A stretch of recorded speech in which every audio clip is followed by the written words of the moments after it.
ఇది చాలా శక్తివంతమైన ఆధ్యాత్మిక పద్ధతి. జన్మ జన్మల దోషాలను తొలగించే దివ్య మార్గం అని చెప్పాలి. దోష నివారణ ఏ విధంగా ఏ పద్ధతిలో చేసుకోవాలో ఇప్పుడు చూద్దాం. శనివారం రోజు 27 పచ్చని యాలుకలను తీసుకోవాలి. కొంతమందికి 27 యాలుకలే ఎందుకు అనే సందేహం కూడా వస్తుంది. మనకు ఏ నక్షత్రంలో జన్మించామో తెలియకపోయినా మన జన్మలు 27 నక్షత్రాలకు సంబంధించి ఉంటాయి. అందుకే 27 యాలుకలు తీసుకోవటం ఆ నక్షత్రాలకు సూచిక అన్నమాట. ఆ తర్వాత వాటిని 10 సెకండ్ల పాటు నీటిలో వేసి తడి పసుపుతో రుద్దాలి.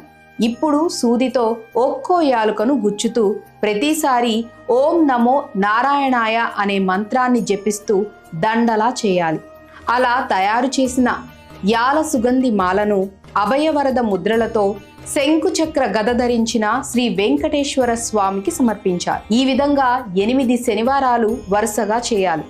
ప్రతి శనివారం